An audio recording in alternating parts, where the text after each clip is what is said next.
Welcome, Angry Faithful, our Wednesday midweek show about the stuff that we think is halfway interesting to us. So Like how you choose violence for the intro. It's amazing. I do choose violence for the intro. Was there supposed to be music on that? Yeah. Yeah, there was. Yeah, there was. It was all right. All right. You're just deaf now. It happens. Yeah. So what's going on, guys? Yeah, we haven't had like a full one. All we need is like Jaka on here and Chino, and we have a full crew. It's just a crazy mixed match of all the different shows. Yeah, well, it's the mixed match of all the different shows and the fact that we all have crazy schedules. So, yeah. I'm the only one that doesn't have a crazy schedule right now. So, but no further ado, Trey, you want to go ahead and open us up with the first topic, the WNBA? Well, man, it almost feels kind of like old news now, but still, it's one of my favorite things that happened over this past week. Do you have the clip pulled up? Do you have it ready or no? Oh, what we're talking about is the WNBA player's wig falling off. And then she bent down in the middle of the play to pick up her wig and try to throw it back on, and then skedaddled off court. I don't remember this lady's name. I don't know. That's about the most attention I've paid to the WNBA, except for all the Angel Reese memes. But yeah, do you have the video up, Dave, or no? Yeah. I was just checking to make sure it's like the first part of it. And here we go. Yeah, she's up there at the top. Yeah. Oh, bends over to pick it up. Nope, we're going to take a break. I'm gone. Look, they catch her in the tunnel right here. Yeah. Dude. Yeah. What the fuck? Yeah, it's just one of those things, and we talked about this in Nerd Sports, that it's, one, why are you wearing a wig on a contact? It's almost a contact sport. I mean, yeah, these things are going to happen. But yeah, one of my favorite stories from the WNBA over the last week and a half is Dildo Gate. Yeah, I love it. Are they actually going to put up nets? They have. They did. Oh, they're up. Square Garden, yeah. But I'm telling you, it doesn't matter how many dildos make their way to an NBA court. This dildo has been throwing himself on the court for years. Yes. So I mean, it's just as sad. Floppy. Dude, people need to understand that, like Jake Paul's fights, LeBron James's life is really rigged. I mean, he's got to have his hand held through going through life, because, I mean, if his home life is anything like his acting skill, I mean, we all saw Space Jam 2. I mean, come on. I didn't. It personified the fact that he's a shit actor and he's an even worse father. I mean, come on. Well, I mean, I'm not wrong on both accounts. But here's an interesting thing that actually happened this week. This was a couple of days ago. 2 Chinese warships crashed into each other while attempting to chase off Philippines Coast Guard vessel in the South China Sea waters. The collision took place between China Coast Guard and a Corvette 3104 and a PLA Navy's 052D class guided missile destroyer. I'm going to try to get that. I saw the video of that. The Filipinos were just filming it, right? No, they didn't even break. There was no breaks in the coverage, right? They were just watching. and this destroyer was chasing him. And then you saw the Corvette come out from the other side, from the well, I guess that would be the starboard side. and dude, the water, the wake being cut by that destroyer was definitely upset. Yeah. And then when they came back around, they came back around to the starboard side of that ship, and dude, there is a hole in that hull. And see, homeboy's chilling. He's got his phone out. And he's like, "Yeah, this is gonna be great." Well, I got the picture of it. There's okay. Here's the video. Hopefully, this is the full video. Hopefully, it'll play. Good Lord. Well, they're moving. Yeah, they're really. Wait for it, because they're going to cross over, and then the Corvette's going to come out of the right side of the screen. Yeah. I'm just like, how? You got this big ass ocean. That's what I'm saying, dude. Look, they're turning the hoses on. They're like, yeah, okay, so that's going to do something, right? It gives them a extra boost. It's like no, because it's lateral. I mean, Johnny, stop trying to use physics. I mean, you're good at it, but I don't want that kind of knowledge going out there to the people. Oh shit! Oh man! And people Needless to say, the commander or the skipper of that Chinese naval boat is no longer a naval officer. Oh, dude, he's probably at a work camp. Yeah. Oh yeah, definitely. Look at the hole. Oh shit! The Corvette's beating feet. He's like, I didn't do it. He's claiming like he's Shaggy. It wasn't me. My take on this though is we're supposed to be afraid of them. And then videos about China. No. Well, China, like the Russians, 90% of their military tech is like counterfeit US stuff. So yeah. And what good shit they have left is from the 80s and 90s. You know, that's the Ukraine shit exposed a lot about Russia's military capabilities, dude.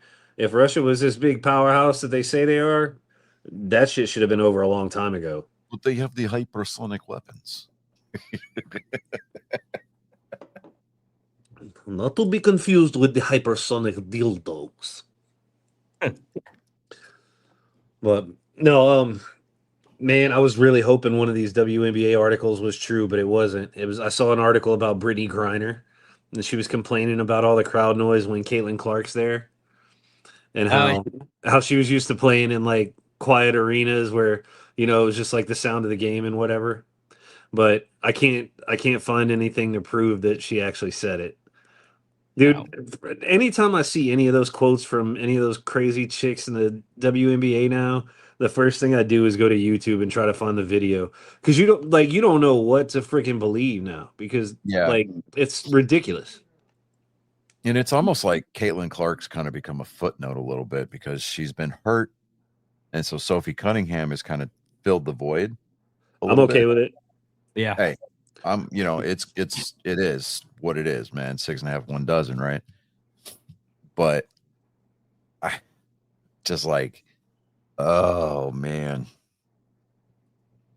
I mean, Indiana's out there tearing it up, but I love seeing on my Facebook feed like WNBA shit talking, right? And, I mean, it's all about Angel Reese this and Angel Reese that, and I'm just like, ugh. Oh, I had a good one on NBA or WNBA shit talking. They had posted a picture of Sophie Cunningham and Caitlin Clark together, and of course Sophie's dressed all hot, right? And Caitlin's dressed like a Minecraft character with like some big boxy suit on, and she's holding a briefcase.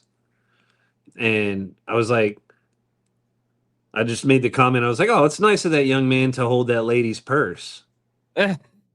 And dude, The hate that I experienced. Like, they were pulling up pictures of my kids on Facebook and talking shit about my kids. Like, it was fucking retarded.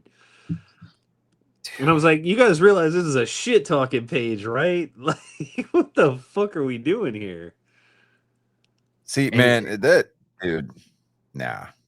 Okay, so like, I don't know. This was, I think, last year before last.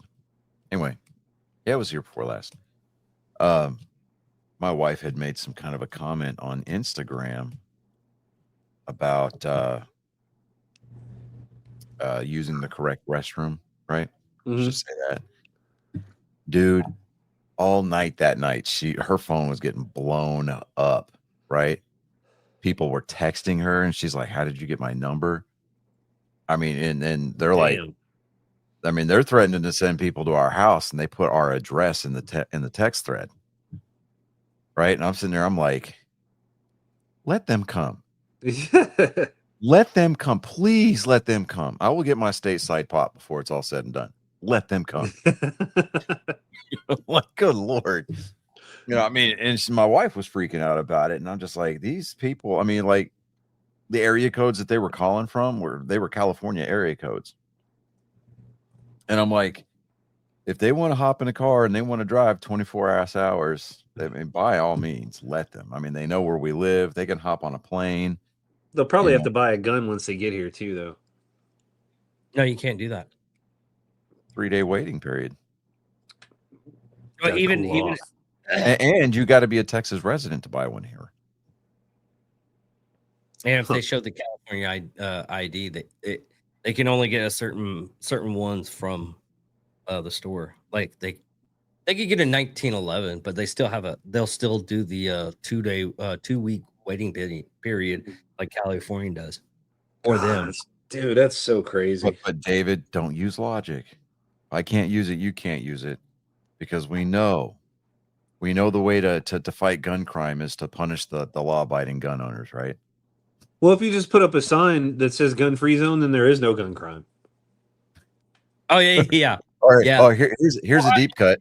Here's a deep cut for you. This household supports the Brady bill.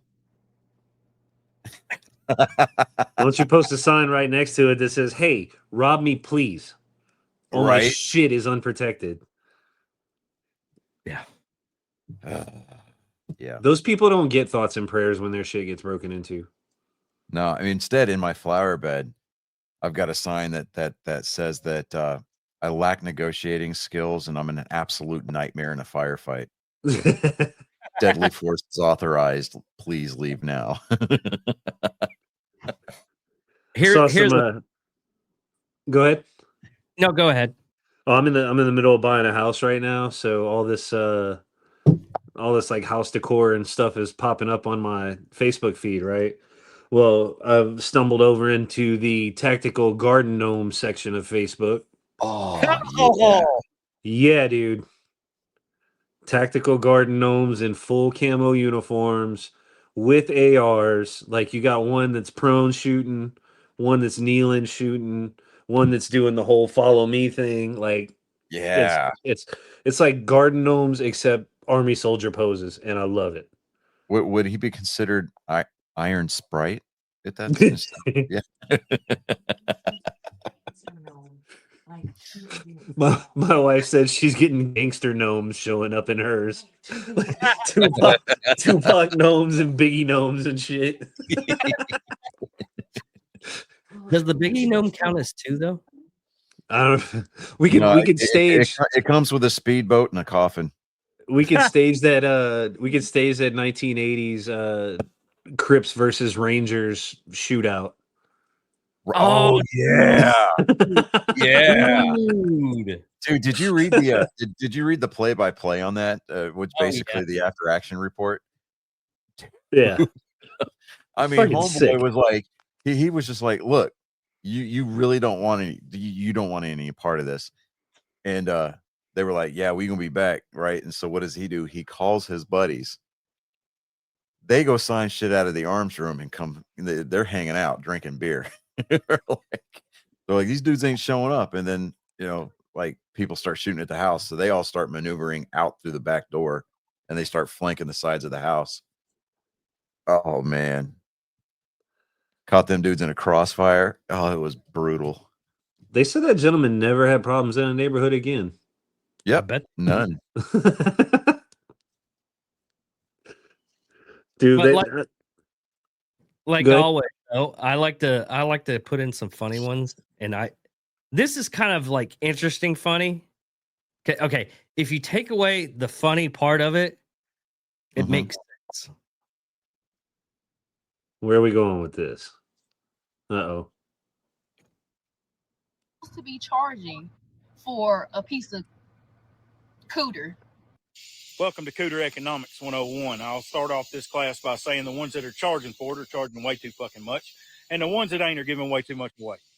It's a saturated market. It's about the most saturated market you're going to find. You can't throw a rock in a crowd without hitting 3 pieces of cheap cooter. Now, if you're buying cooter individually, the going rate on average is about $43. However, if you find a single mom that the dad ain't in the picture, then you're in it a Dollar General toy, $10 worth of gas, and a little bit of attention. If you find one that thinks her shit don't stink, you'll probably have to spend $100 to $150 on a nice meal, and you're still in there anyway, so you're good. Now, if you want to buy bulk cooter, okay, if you're buying Costco cooter, this is how you do it. You're going to go get a fifth of Tito's. You're going to fill your boat full of gas, and you're going to post about it. By Saturday, you're going to have a boat full of cooter, and then you're going to make posts about that. This is where marketing comes in. You're going to make those posts showing off the boat and the Tito's and the cooter getting the free Tito's. So now you're going to have more cooter interested in boat rides, and then you're going to have that cooter wanting to come back, and then they're also going to tell their friends. We call that advertisement cooter. So it's going to be a continuous cycle at that point, and all you're in it every weekend is a bottle of Tito's, some boat gas, and then you have your pick of whatever cooter you want. So that's Cooter Economics 101. I hope I've helped you today. If not, come back. We'll do 102 tomorrow. That sounds like my buddy Eddie's Instagram. No, I got that off at TikTok. No, that's what I'm saying. Like, that sounds like my buddy Eddie. That's his boat and his life. Oh wow. It's not fair. It's not fair at all. But it's kind of funny when you have someone like that. I mean, it is funny, but when you think of it logically, it's spot on. Oh, it's very true. Yeah. It's not fair. It's very true. Yeah. But go ahead, Johnny. No, I'm just, yeah. Okay, and going with the title of this week's episode, Texas Get Those DMs to Work. It actually did pass. So the new map, we actually have 5 extra maybe have 5 extra Republican congressional districts, right? Yeah. And if everything goes well, Jasmine Crockett is out, and thank goodness for that, because here we go. This is going off of August 7th from the New York Post. Steve Nelson wrote this article. Now we're gonna go. Representative Crockett has positioned herself to. Oh, wait a minute. This is actually talking about her. And this is the reason why I hate this woman. This is just coming from her staff. Representative Jasmine Crockett has positioned herself as an unflattering critic of President Trump, earning her TV appearances and enthusiastic online following. But congressional aides tell the Post that the Dallas Democrat is just a rude and mean to her own staff. The liberal loudmouth 44, I like how they put that, has rocketed to fame since taking office in January 2023 as a fiery agnostic of the Republican president and his allies. But 3 sources have walked with or for Crockett says she's rarely present when TV cameras aren't rolling and terrorizing staff when she does appear. Crockett is not often found in her government-provided suite at the Longworth House office building, with one insider saying she prefers to work from her nearby luxury apartment building, sometimes for weeks on end. She is laying around her apartment, won't come to the office, and is really just indifferent to staff and will scream at them. She is never in the office and is very deranged. All she does is bully her staff and then goes viral and then freaks out over the most random things. So yeah, And that's coming from one of her staffers? all of her staffers.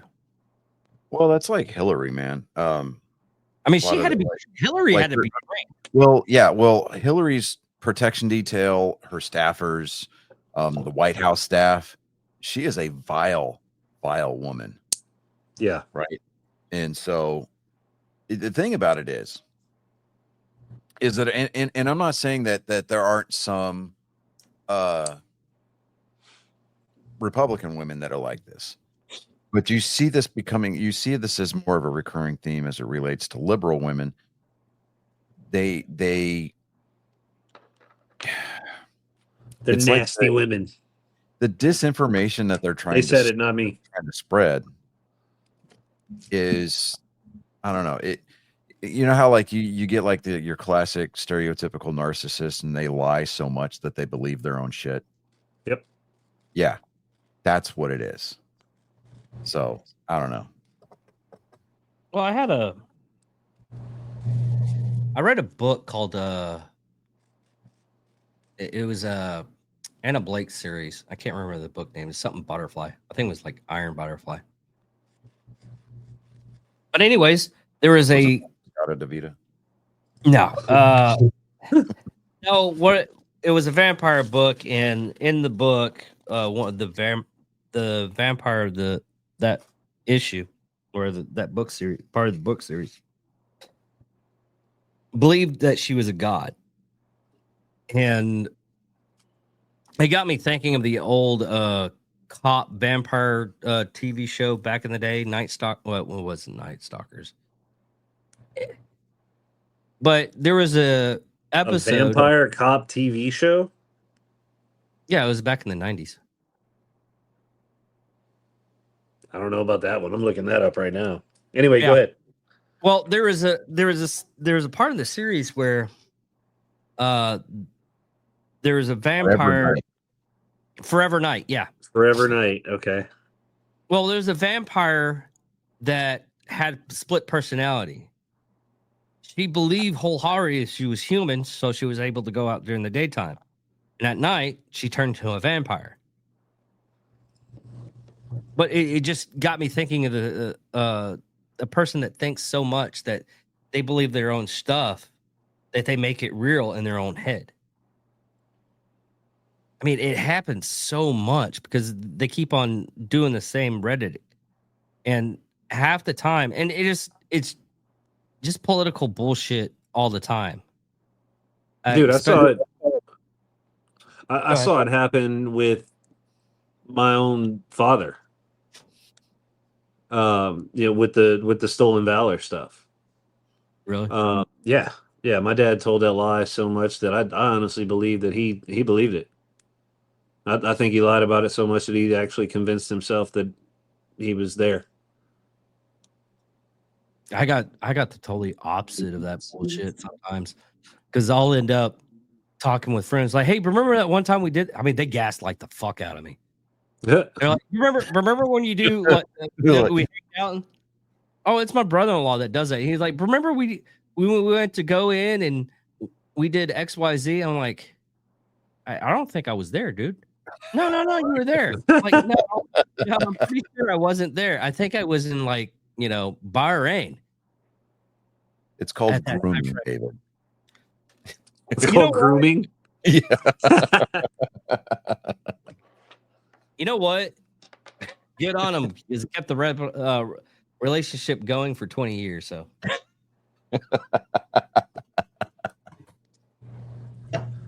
Oh no! but here's another no! we're not gonna go I'll fix over it. We're good. we're not gonna go over the UK stuff. It's well, we'll temper them and get y'all's opinion on this. I got 1,776 reasons to not care about what's going on in the UK. Thank you, sir. But this is a UK girl that's getting arrested because she's grabbing a Big Mac after 5 p.m. because the kids are banned from going out in public only because they're getting sexually assaulted by immigrants. And this is the fix. Well, you know where that doesn't happen at? In America. They should have fought harder. Hey, you know, that's why they spell canceled with 2 L's, because they came back in 1812 and took another one. Yep. But yeah, it's just kind of sad that because over there in Europe, they're just now trying to fight back to get their land back, their society back. I think Ireland's doing it right. I don't know about the rest of them. Ireland's fucking going off, dude. Yeah. You know, I don't know. You got a bunch of little pissed off McGregors over there that are, you know, they're Oh, Conor McGregor's trying to tired get. of, yeah, he's running for like talk president of about Ireland or Seamus. whatever. What's that? Don't you talk shit about Seamus? Dude, did you ever see the girl? She asked Conor McGregor, she says, you know, who would win in a fight between you and Sheamus? And Conor, he's like, well, he said, actually, he said, before I was, you know, famous at all, he said they were filming a movie over in my hometown, and I was able to get on as an extra, and Sheamus was there, and he was one of the fighters in the movie, and he said he was in between scenes, he was telling us, he's like, yeah, you know, I'm about to head over to America and try to get into the WWE and everything, and he says, we kind of just looked at him like, man, that's awesome, you know. He said, and then when he walked away, we're like, that fucking idiot's never gonna go. He's never gonna make it in the WWE. He said, then I was flipping through the channel about 4 months later, and he said that I see this big white dude with red hair on WWE, and it's like, holy shit, he actually made it, right? And he said, so anyway, back to your question. I'd beat the shit out of him in real life. He said, but I'm fucking proud of him for doing what he said. You know, doing what he said he was gonna do. All that just to say, oh yeah, I kicked the fuck out of him. Okay. And the last two things we have, YouTuber Schnapp banned off of Roblox because he was hunting child predators. I disagree with their decision to ban him. Yeah, He's out there doing the Lord's work. yeah. You let that man cook. Doing the Lord's and the state's work. Here's the even scarier part that I found out. They have like a dating area in Roblox. Yeah, that's how scary it is. It wouldn't surprise me, dude. It wouldn't surprise me at all. There's so much crazy shit, dude. When I left law enforcement in 2012, there was crazy shit going on. I couldn't imagine what's been going on the last 13, 14, you know? Yeah. Like it's wild. I've got kid, like my youngest son is 15. He'll be 16 next month. And when he was younger, you know, he was on, like, I think it was probably either Roblox or Minecraft or one of the two, you know. But we found out that he was being contacted by a child predator, I guess you'd call it. I don't know. But yeah, they were trying to get him to send pictures or some shit like that, and then I think even trying to get him to meet up. So yeah, wild shit, dude. In kids games. Yeah. I mean, it's not even safe anymore to have like the chat turned off, right? And you can't just there's so many ways around it these days. We've gotten to the point here in my house where we don't let the kids play Roblox anymore. All right, the older kids, yeah, they're fine because they can handle it. But we got a 10-year-old. Yeah. Absolutely not. Absolutely not. You know, and then the only time that the older kids even remotely play it is like, I don't know, when they're, I don't know, playing some kind of like Roblox version of TF2 or something. So, but you know, we don't even, I mean, it was one thing when we were growing up. I say when we were growing up, we were all at full ass adults, but like the Modern Warfare 2 lobbies on 360, right? You know, I mean, that's part of the reason why we got such thick skin these days is because I mean we survived those lobbies. That's where nerds were made into men. Yeah. Yeah, I mean exactly. It's like, boy, but I mean, it's a whole different animal these days, and a lot of it is people's ability to hide behind a screen and a keyboard. Well, you know And they got bullying shit on Call of Duty now. Like AI listens to your chat, and if you are bullying anybody or anything like that, then you get bans for like 14 days. I think the first one's 2 days, and then everything after that's 14 days. I read somewhere that EA's anti-cheat software for Battlefield, Oh, it already got hacked. well, during the open beta, like within the first 24 hours, it stopped like 300,000 different attacks. Damn. Yeah, I'm like, dude, come on. Jesus. But I don't know, man. It's literally like the Wild West out there these days. So I got into a hole a while ago. I was watching shorts, and Eli was talking about on his podcast. He's talking about. Did you guys know there was a hacker that single handedly took down North Korea's internet? Yeah. You ever heard about that? Yeah. I had never heard of it until then. Like, it wasn't. North Korea was kind of tripping out because they thought it was like us, like the government doing it, but it wasn't. Apparently, it was just some dude that got scammed by somebody in North Korea, and so he got pissed and he spent like $5,000 doing some backdoor shit to knock both of their servers out. And literally, it was two servers, and he knocked them out. And he's like, "Fuck! I could have done that for 2,500 instead of $5,000." But yeah, and I don't know. And apparently, there's one Steam user in Pyongyang. Yeah. He went offline for 1 day, and it freaked out people on the internet. A lot of people say it's Kim Jong Un Yeah. playing fucking Call of Duty. It would be really funny. It's like you see that guy on all the time, and then you see like it's like, oh, Kim Jong Un got assassinated. And that guy's just nowhere to be seen. He hasn't been seen for like months. Like, His ooh. light just goes off. Yeah. well, I mean, they revere him as a god over there. Well, it's because they have to, or he'll kill them in 3 generations of their family. Yeah, absolutely. They have to have like photos of the entire family on their wall without dust on them, or they get arrested.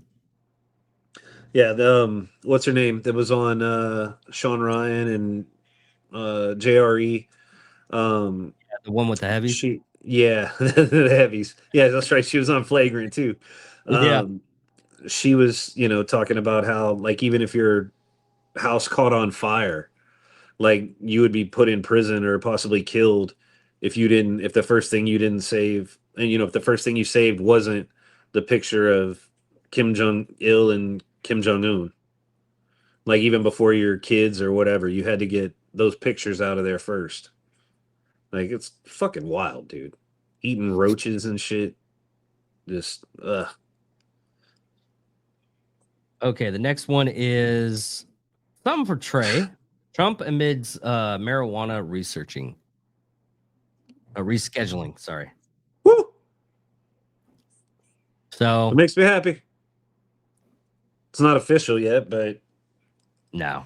if it happens, it will be awesome. It would be great for and what we're talking about doing is Trump's talking about rescheduling THC from a Schedule One narcotic, which is no medicinal use whatsoever, to Schedule Three, and which is prescriptions.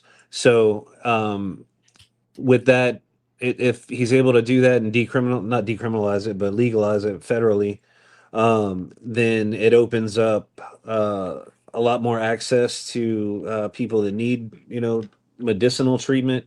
It opens up a lot more rec, which personally I'm not opposed to. I think rec should be legal everywhere, and grown-ups should be grown-ups. But and it also allows banks to conduct the transactions and store the money, and allows it to be taxed and all that fun shit. So, Yeah, I mean, yeah, at least let's here in do it. Texas, if Dan Patrick would get out of the way and Man, that Texas fucking legalizes it, bastard. dude, that's billions of dollars of tax money right there. Yeah. And we've You already get got that a money. badass state to live in. Imagine with Right. that much more revenue. I mean, I'm as conservative as the next guy, but when he was like, I mean, dude was taking a page out of the Reefer Madness playbook, Yeah. and I'm like, come on, man. I mean, it's just, it's stupid, it's archaic, it's closed-minded. It's one of those kind of tantamount to 1950s fire and brimstone Bible thumper preaching on the street corner type stuff, and I'm like, dude. I mean, you it's gotta open your eyes, man, and it's going to be the biggest reason why he does not get reelected. I wholeheartedly believe so, because I believe more and more of the conservative, the more younger, and I say younger, guys like us that are either late 30s, early 40s, that are, the ones that are going to be voting for the next 40 years, we're cool with it, and our kids are cool with it. And, it's just times in society are changing. Yeah, It's time to get updated and, do the research on it, fund the research on it, fucking legalize it. People are doing it anyway. This way you can control it, make sure shit's not getting sprinkled with or injected with fentanyl, because yeah. it's even there's even bud being sprinkled with fentanyl now. Like, you can't even buy just fucking brick weed from, local San Antonio weed dealer, because it's, people are ODing on fentanyl from smoking pot. Yeah, it's Cocaine's not even safe anymore, from what Theo Vaughn told me.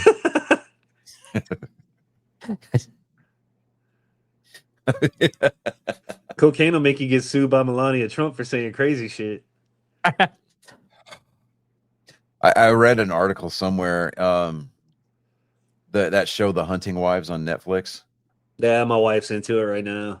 Dude, there's not enough holy water. Like, I watched a couple of episodes with my wife and her sister, and I'm just like, why? Why is this necessary? But, the article was saying that Melania was the inspiration behind the story. And I'm like, What? Because everybody's sleeping with everybody, and like the what's his name? The main What's the man. main dude's name? I don't even know. The Hunting Wives show. Oh fuck! She don't remember either. The governor dude, or he's running for governor or something like that. John Dutton. No, That show Yellowstone. that show is the most unnecessary. He dead anyway. I know, spoilers. Oh my god. What, John Dutton dies? Yeah, dude, it's crazy. Bang gone. And they sold the fucking ranch. Sold the ranch back to the tribe. And yeah. Dude, we just fucked up somebody's night. Right? They're like, you kidding me? I just got out of jail. I got this shit on DVR. I have it TiVo'd. Oh man, I'm telling you. Speaking of that, I Wait, went to spoilers. Hold on. Spoiler alert. Snape did it. I just went to Arby's, and I went to Arby's a couple of days ago, and the guy in the line or cashing me out was like, "Yeah, how many miles did you get on that car?" I was like, "Ah, pretty good. I mean, I go like 2 weeks without having to go to get gas, and I go like Wait, at you least went and got Arby's and brought her home? What? Never. Well, here's the funny thing. He's like, yeah. I want to get a nice car like that. I just got out. And me thinking, I thought he got out of, the military and he wanted to get a ride that could go everywhere else. Apparently he got out for aggravated robbery. He was That's not sitting good. 20 years. In 20 years. I was like, "Oh, you got out of prison." Oh. What's the 0 to 60 time on that car? Hey man, I'm telling you, if OJ would have had a V8, he'd have gotten away that day. Yeah. Dude, those So- new white Broncos are pretty sick. I know, right, dude? They're- I have been looking all over because I'm wanting to buy an old Bronco 2 and restore it. Good luck, dude. Yeah. And I Even will pay though that. because paint it so many white. people want to do that even old shitty ones are hard to find now. And Oh, if you No. find them, they're charging ridiculous amounts for them. Yeah, and even vintage cars down in Florida, they buy most of the Bronco stuff because they refurbish everything and they redesign the whole thing. I think the only thing they do is they take the chassis and redo the chassis. well, yeah. I mean, you buy something like that, you're gonna have to take it down to the frame, blast it, powder coat it, and then rebuild everything from the suspension. Oh yeah. up. Yeah, I mean, if you're gonna do it right. yeah. And Trey, Black Rifle gave one away, didn't they? Yeah. Yeah. They gave away a customized one that was pretty badass. No, they didn't. They couldn't give it away. Why? They spent so much money on it, close to like $500,000 on that vehicle. And they from what Chris said is they were having problems trying to give it away only because they ended up like buying a Hennessy and doing it with that because they spent so much on the This is Bronco. why my stock is only worth $1.26 or something like that. I think it's $1.54 right now. Oh, dude, I'm gonna cash out. Yeah. It's like a buck. Let's see. Let me see. I got it pulled up right here. It's going to be a blood debt. That's what that's going to be. That stock is going to be a blood debt. I'm going to It's pass a that on to my Penny kids. stock, dude. Where's public? What app do you trade on? No, I've got E-Trade.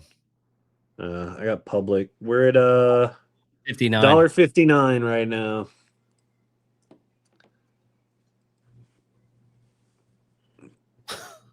Jesus. Yep. Yeah. No, Yeah. it's $1.58. When you buy in for an average cost of $10.23 a share. Oh man, that's gonna hurt. Yeah. Yeah. Let me see here. Today's gain, I made 87 cents on that stock. But overall, since I bought it, I have taken an 85.14% hit. I have lost 54.46. How long you been invested? Dude, since they went public, Yeah. I bought stock the day they went public, right? Well, actually, no, it was part of that pre-sale. I had it before with SBA. Oh, yeah. And that's right. It was what was it, Silverbox or something? The Silverbox engagement or merger. Yeah. And then when Silverbox started getting investigated by the FCC, I was like, oh, this is not going to be good. And you couldn't get rid of the stock because nobody wanted to buy it. Yeah, it went up to $33 the day that we went public, and then fell back down, within a day or two after that to around $10. And then after that, dude, it just steadily went down. Yeah. So But Trey, you wanted to talk about college football? yeah, I didn't know what kind of football fan Johnny was, and wanted to see if what your thoughts were on the top 25 rankings that just came out. What you Yeah, let me pull that thinking up. for? Let me pull that up here. Hold on. Okay. Did you got any? Are you talking about the coaches ranking or? No, probably the AP poll. Yeah, the AP just came out. Oh, let me see. Also the coaches one did too. So what are your thoughts on the rankings and like on the preseason rankings? And Here's who do you why think? I'm not a fan of the fact. Let's just that talk about they the top 10. This is why. Here's why I'm not a fan of the fact that they made TU. Yes, I said that correctly. TU. Number one. Okay. Not going to take away from Arch Manning's, skill, whatever. He's going to be a great quarterback. He's going to make a good NFL quarterback someday. In New Orleans. Right. Yeah. Yeah, that's right. He's going to be playing for the Saints. You're going to make his granddaddy proud, though. I'm telling you. Hell yeah. I mean, they committed what, 26 turnovers last year? Something like Here- that. Yeah, Wait, it was over 2 a game. Was just over 2 a game was that? yeah, okay, yeah, here it is. The 26 turnovers the last season, and were fifth most in the FBS. Still had yet they still had a +5 turnover margin thanks to their 31 takeaways. They lost a lot of their secondary. They lost a lot of their defense to the draft. Yeah. And their recruiting class was not that good. Not that good. They had a 5-star decommit and commit somewhere else. Like he did not want to play for Texas. Do you think landing a guy like Arch at quarterback helps or hurts your recruiting 2 to 3 years from now? At the quarterback position, it's going to hurt because depending on, okay, all of this is really dependent upon how he performs, right? Yeah. It really what kind of offensive line are they going to have there to block for him? What kind of run game is he going to help establish because of his arm and because of his legs? Because unlike his uncles, he's mobile, right? Yeah. Well, with NIL and the transfer portal now, that question doesn't even matter. exactly. And they can just buy a quarterback. They don't have to recruit anybody. Yeah, but they've got to have they got to have that guy that says, "Yes, I'll play for you for this amount." Because honestly, they got so damn lucky with Arch because he's playing the full 4 years. Because he said, "Hey," well, he redshirted. Well, he didn't redshirt last year. Last year was his freshman year. So, I mean, he got what when Ewers went. He was out for a game, and he got one start. Yeah, last year. Okay, but here's the thing: even with the NIL rules, okay, especially with the NIL rules, these kids are out there. They're getting paid to play football in college while they're going to school. But a lot of the ones that are getting those big NIL contracts are the ones who are trying to improve their draft stock. They're not going to if Arch gets hurt because the line can't block for him, or he's not making completions because his wide receivers are dropping the ball, or tight ends can't run routes or whatever. Nobody's going to want to go there and play because they're like, I don't have weapons and I don't have protection. Yeah, they're going to look further down the road. Not only are they looking at their draft, they're looking at their stock, right? They got to protect their value. And I miss the days when we had things like recruiting violations. Now, as far as now, the coach can pull up to your house in the Lambo. They don't even have to hide it, right? Yeah. I mean, but as long as we don't promise mom and dad a job, right? Penn State. Penn State's always been a problem. Here's the thing with Penn State. Especially now since they had them, they can actually start paying for their players. Here's the thing about Penn State. They're always like a preseason sweetheart, and then people start seeing that they have problems. Getting by the powder puff teams that they play weeks 2 and 3. They fall pretty quick. Oh yeah, they do. They fall quicker than Army going on undefeated in the regular season and then getting their ass beat by Navy. That was beautiful. That was painful to watch. Fucking yeah, Dave. it was. No, Ugh. I was all for the same Navy team that obliterated Air Force, so maybe mind your manners. Ohio State in at number 3. I'm okay with that, honestly. That week one game against Texas, that's going to be a great game. Yeah, I like Ohio State number 2, and not just for the 1 versus 2 first week matchup, but that does just make it more prime time. You know what I mean? But I mean, if Penn State and Ohio State played week 1, I think Ohio State would beat the dog piss out of them. And I don't know about Clemson. Yeah, Clemson being at number 4, I'm like, wow. I mean, there's too much new shit. Yeah, I mean, it's kind of like remember a couple of years ago, or was it last year? I know it was a couple of years ago. Florida State bitching and moaning because they feel like they got shafted, right? Yeah. And then they go to their bowl game and get blown out, right? Like, that's the argument you want to make. That's the hill you want to die on. This is actually is this taking into account of the schedule, how weak it is and how strong it is? Oh, dude, Clemson's fucked the first week. Oh, they're they're playing at home. No, they're playing at home, but I think they're playing at home. Yeah, we're playing in Clemson. They're playing at home, but now if they were going into Death Valley, oh yeah, go ahead and put the nail in that coffin. But I don't know, man. Georgia at number 5, I would have thought that maybe, and I would have been more okay with Georgia being at like number 3. Yes, I agree fully.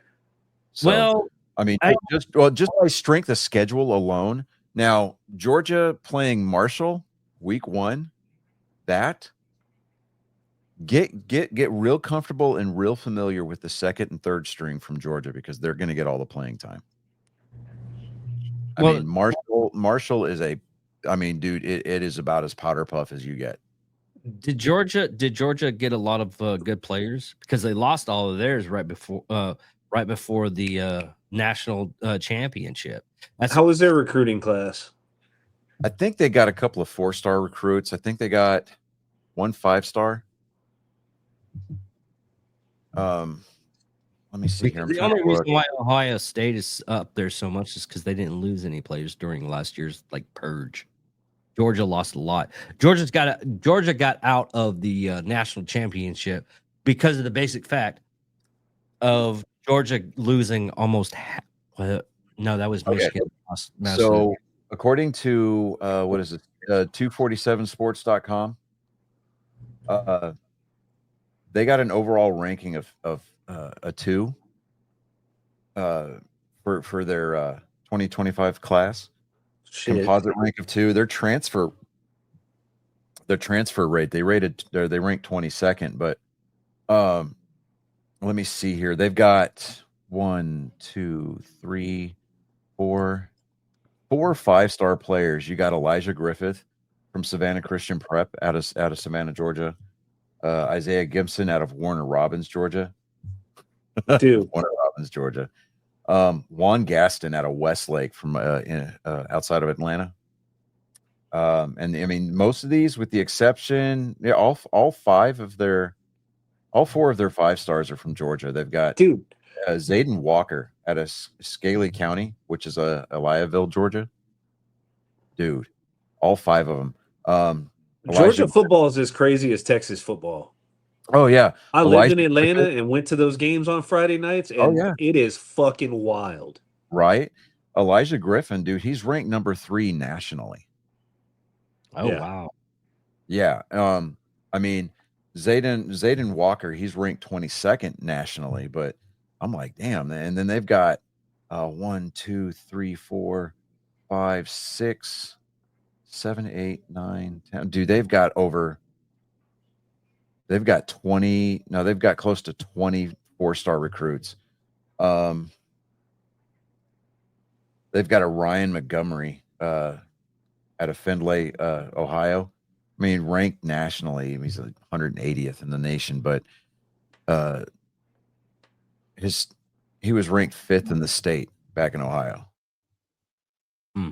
So, I mean, it's their recruiting class looks pretty good. I'm still here. The next one we can talk about, we can do a twofer on this one. This is Notre Dame at number 6 spot against. They're playing against Miami this week at the number 10. And Miami's at the number 10 spot. Miami is going to be nothing without Cam Ward. Cam Ward put that program back on the map, and he got drafted by the Titans this past offseason. Yeah. So Miami is not going to be worth anything. Notre Dame, I don't want to hear about anybody talking about national rankings for Notre Dame until Notre Dame decides to finally nut up and affiliate themselves with a conference. Yeah. Because they should not in any way, shape, form, or fashion get an automatic berth to any kind of college football playoff brackets, just simply due to the fact that they're the highest ranked independent team. They're the only independent team in the whole country. Right. No, I agree. I agree 100%. It's ridiculous that they're gonna basically get an automatic bid every year.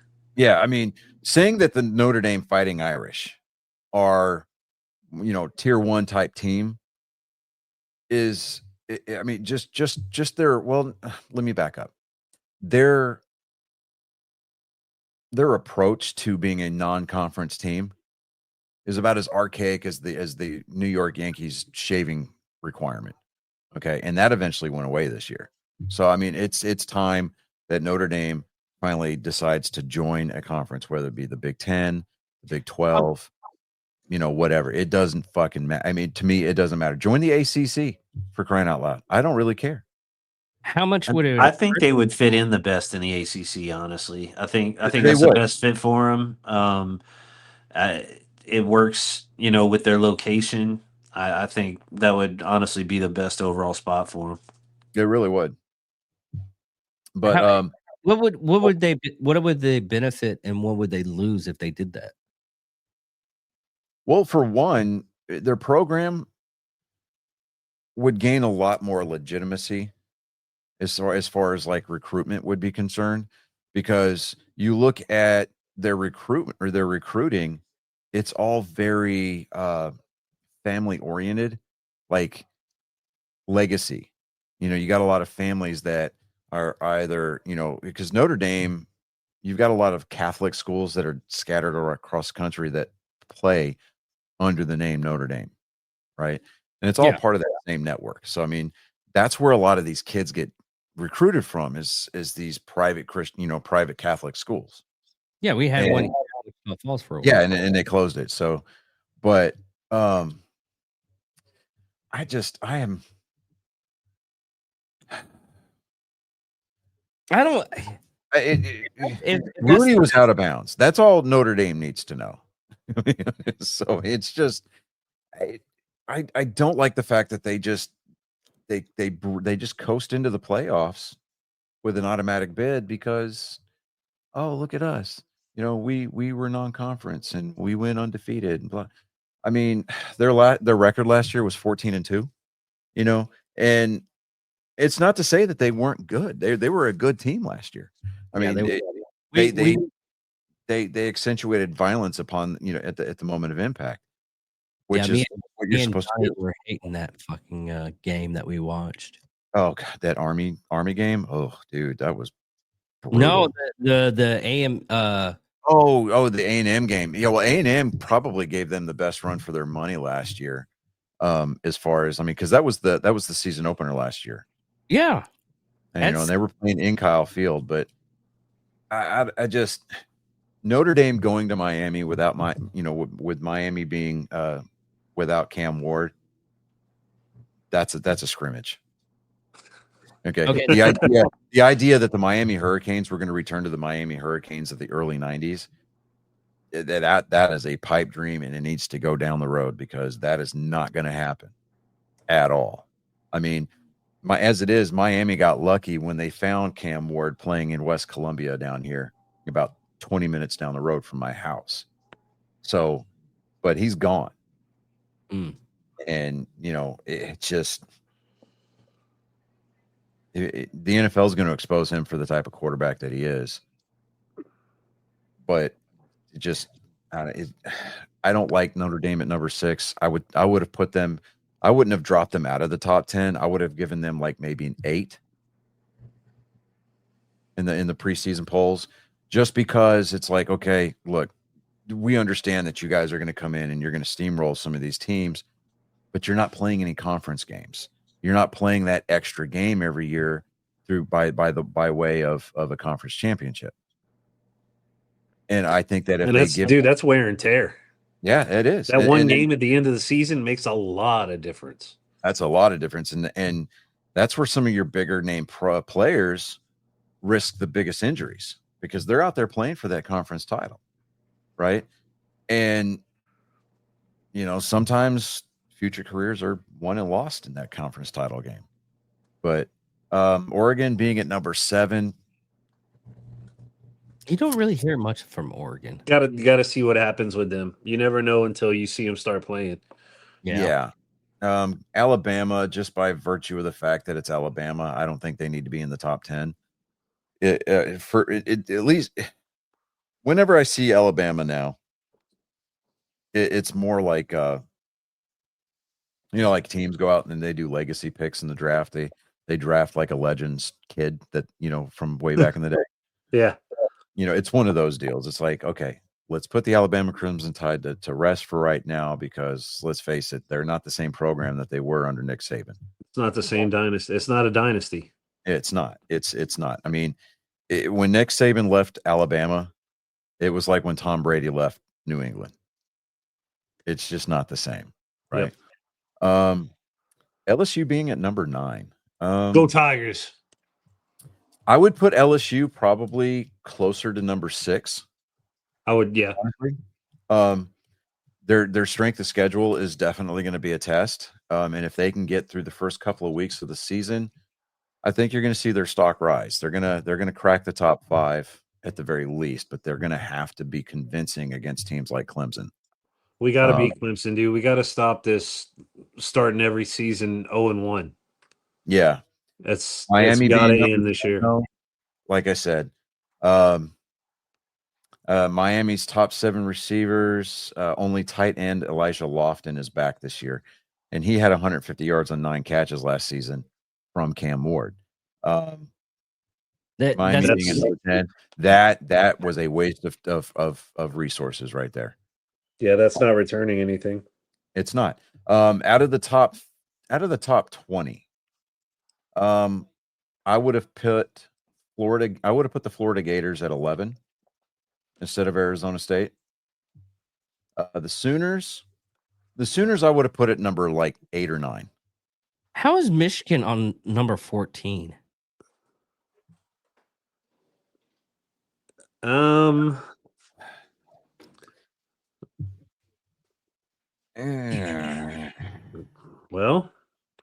they lost. Well, yeah, they lost most of their team during that purge, didn't they? They did, but at the same time, Jim Harbaugh did not help their recruiting at all. Okay, it doesn't seem like people want to play for him, even though he's like won natties and shit. He's in the NFL now, coaching the Chargers, but just the kind of it's almost like the Urban Meyer stench at Ohio State. It's like, oh boy. I mean, it was one thing when he was out there winning championships with the Gators and Tim Tebow. When Urban Meyer went up to Ohio State, started screwing around with those Yankee girls. Yeah. No. Michigan's got some house cleaning to do internally. I don't think that they're worth of the 14. I would have moved. Maybe Arizona State would have been 14. SMU, it just, I don't know, man. SMU, that by virtue of their record, they cracked the top 20. Kansas State's always that like late season thorn in your side that, just the team that always seems to jump up and bite people in the ass. They're going to spoil somebody's shit this year for sure. They are. They do it. But like I said, I would have put Oklahoma. As much as it pains me to say this, I would have put Oklahoma at like number 9. Yeah. Texas A&M. Okay, I'm going to have to try to remove some of my emotional here because that's gig 'em, right? I'm an A&M, or I cannot even fucking talk right now. I'm an A&M guy, right? I'm an Aggie all the way, but the hype and the buildup coming into the regular season or the start of the season, it's all well and good, right? And then you see what kind of product that they turn out whenever they show up, right? I mean, everybody was like, okay, well, we can take this knock on the chin from Notre Dame and go on and just run the rest of the table. It didn't happen. Yeah. I mean, they were in first place in their conference or their division of the SEC last year for a couple of weeks. And then they just started making dumb mistakes and started shooting themselves in the foot, losing games that they should have won going away. So A&M's got some internal soul searching to do.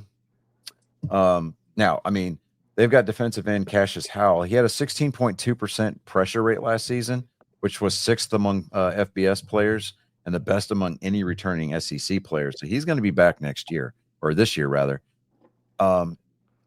You can't. I mean, if you're gonna build any kind of, if you're gonna build something around a particular player on the defensive end, do it around him, right?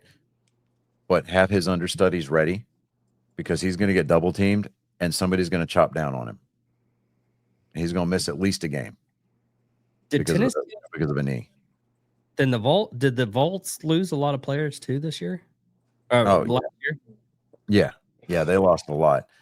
They brought in Appalachia State quarterback Joey Aguilar. He threw 56 touchdown passes in the past 2 years. But, I mean, it's returning only 39% of its offensive production from last year. Ew. Yeah, so, I mean. Yeah. I mean, when you start taking losses like that, you start bringing in terms to the conversation like combat effectiveness, right? Yeah. So, but I was looking at this. I was like, why is Tennessee number 24? They must have lost a lot of players because last year they were doing pretty decent. No, Tennessee they had a good season last year. Yeah, they did. They had a good season. It was disappointing at the end, but yeah, they had a good season. Yeah.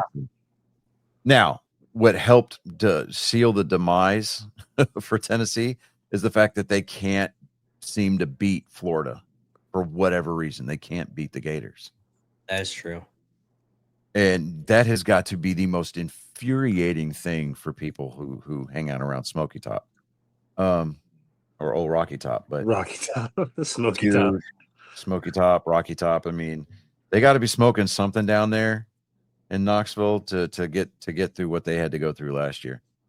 But I mean, even the great Peyton Manning couldn't beat Florida for whatever reason. Now I blame Phil Fulmer, but there's that. Do you see where Peyton got in full uniform to walk Morgan Wallen out? He got in his full Tennessee uniform, like shoulder pads and everything, to do Morgan Wallen's walkout with it at his Nashville show. That would doesn't that kind of like fall into the lines of like that would be like Uncle Rico going back to his life, right? It's like. Yeah. Well, I wouldn't have missed that play. We could have won national. Jeremiah Love, the running back out of Notre Dame, he last year he rushed for 1,125 yards, 17 touchdowns.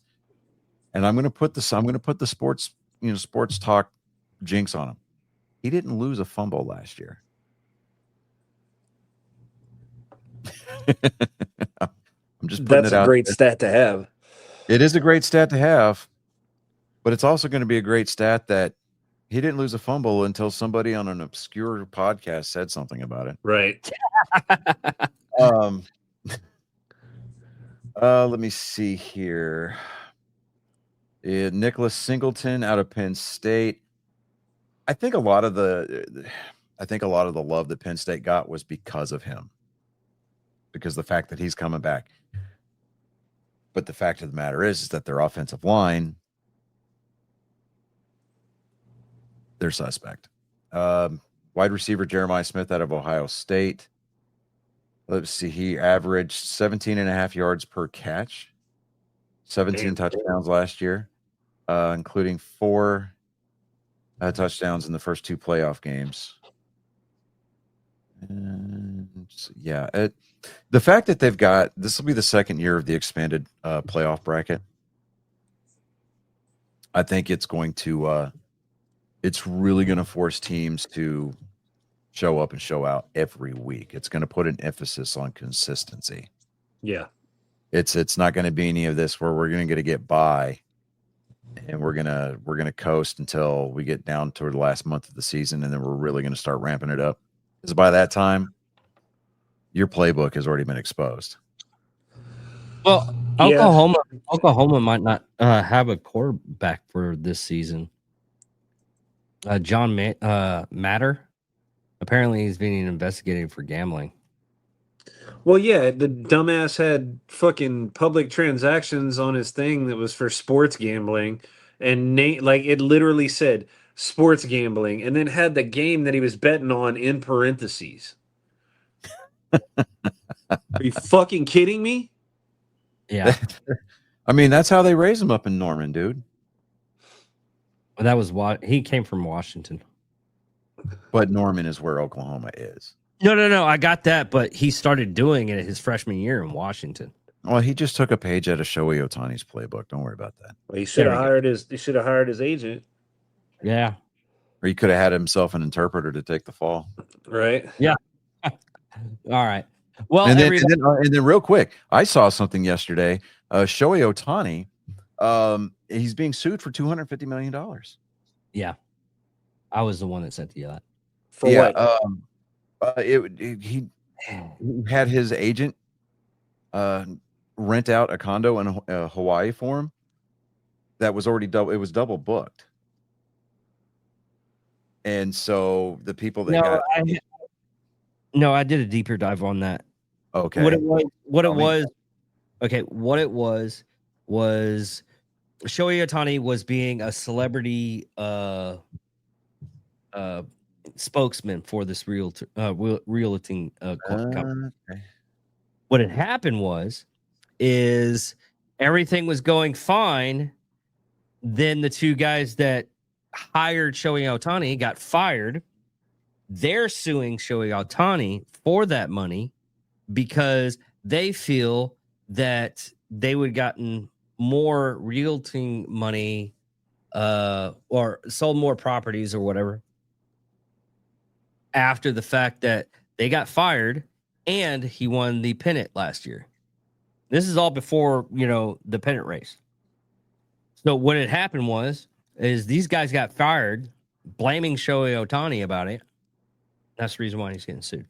Well, as long as they can prove it in court, I say bring it on. I don't personally believe in karma, but the fact that Shohei Ohtani let his best friend and interpreter take the fall for all that gambling that would have gotten him kicked out of baseball. I think he needs to be cut down a couple of notches. I think that meme today that I sent you is perfectly legit. I don't know Shohei Ohtani's evil, but I'm still watching him.